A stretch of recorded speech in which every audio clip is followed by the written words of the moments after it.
So hello, I'm Adeolu, and I'm going to be delivering this talk on congenital heart disease. Just before I start, if you want to see any of the other videos that are being produced, do click on any of the other videos on this channel. Make sure to check out part 2 of this video, which you can find in the description below. And please like and subscribe to the Medics.Academy YouTube channel to get notified about future videos as our content is consistently updated. And also, if you're a medical student, sign up to the free SDocs program, which you can do so from the link in the description below. So now on to the teach on congenital heart disease. Okay, so just as an overview of what I'm going to be covering, the first part of this video will be on left to right shunts. Then I'm going to be going on to right to left shunts, or the 5 T's, and then I'll end off with coarctation of the aorta and also some case studies as well. So first, starting off with left to right shunts. So a left to right shunt is basically a hole or any form of abnormal connection between the left side of the heart and the right side of the heart.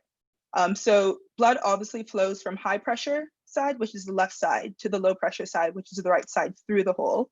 So this would result in a non-cyanotic baby, basically. So the baby would be pink, the baby wouldn't be blue, and you might not be able to detect that there was a shunt immediately because the baby might not be symptoms right off the bat, might not have symptoms right off the bat. So what happens with a left to right shunt is that it's more of a progressive picture. So you start to get increased pulmonary arterial flow because you have that pressure going from the left side of the heart to the right side of the heart.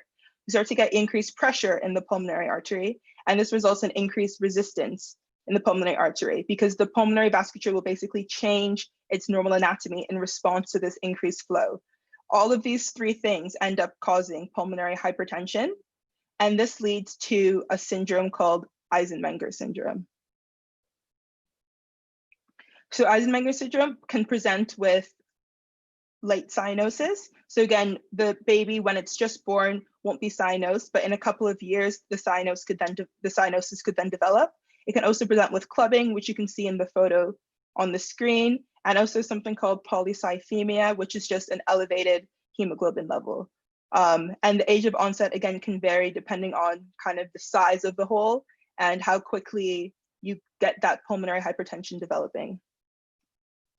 So now starting off with an example of a left to right shunt, which is the most common congenital heart disease that you can get, which is an ASD, or an atrial septal defect. So an atrial septal defect is a hole in the atrial septum causing a left to right shunt of oxygenated blood.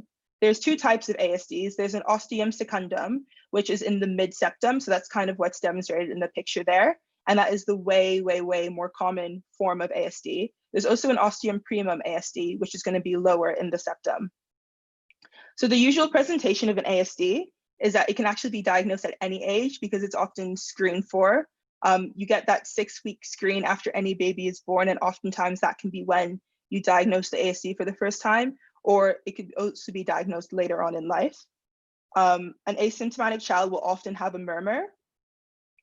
However, in terms of actual symptoms, most ASDs won't present symptomatically and will rather present in screening. And that's just because the atria are low pressure symptoms. So the amount of blood that's actually shunting through that hole is going to be very, very small. So the answer for the question on the screen, how does an ASD usually present, is it'll basically be C, so breathlessness in middle age due to pulmonary hypertension. And that's because you won't get symptoms until that kind of older age. So in order to diagnose an ASD, you want to be listening for a murmur, and the typical murmur would be a fixed split S2 murmur. And you can also have a mild systolic ejection murmur over the pulmonary area of the heart, which you can see in that image there. But the actual diagnosis would be with an echo, or you can do a bubble study as well, which is a different way of diagnosing an ASD.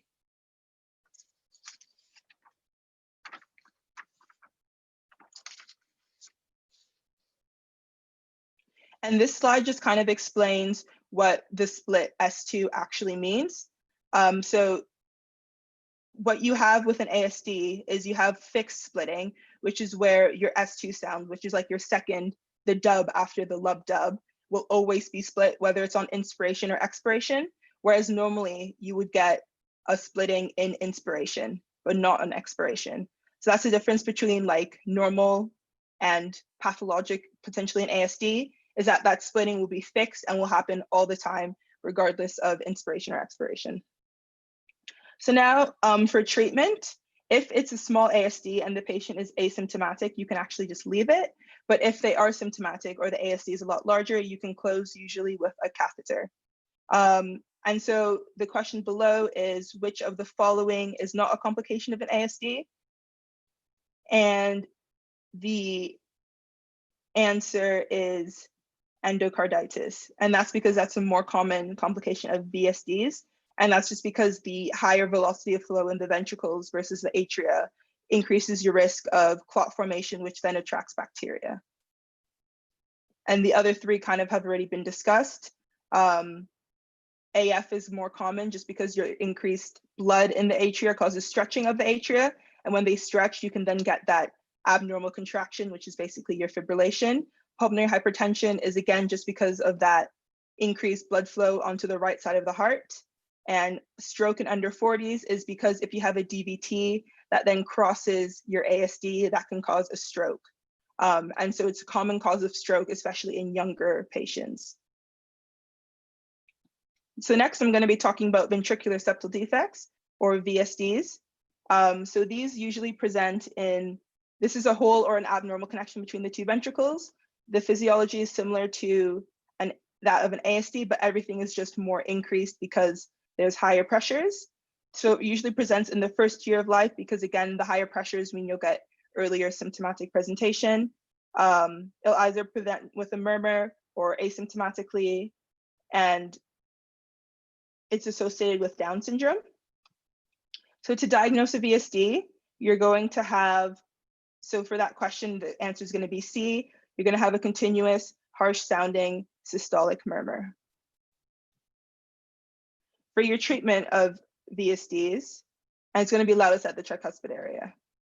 So for your treatment of VSDs, you're going to potentially repair it. Some VSDs will close on their own, especially within the first year of life. But if you wait and the VSD is not closing, you'd want to repair it with either a catheter or with surgery, depending on the size and the location of the VSD.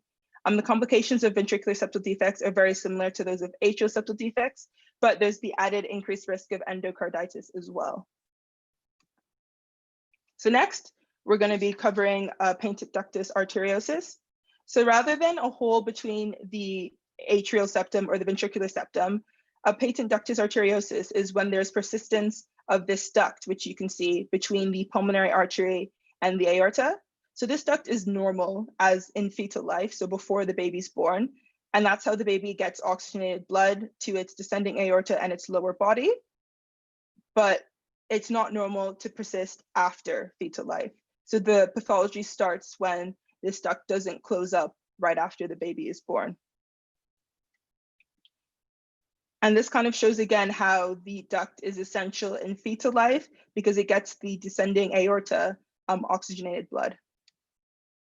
So the presentation for this congenital heart defect is you'll have a continuous machine-like murmur that will be best heard at the left infraclavicular area.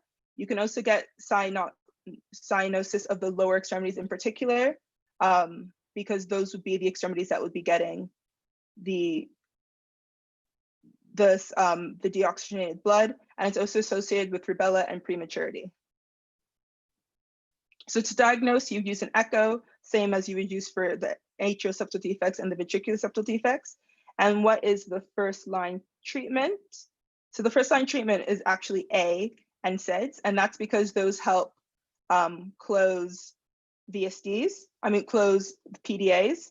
However, if you have a particularly large PDA, then you might need surgical intervention, and prostaglandins are actually what maintain PDAs.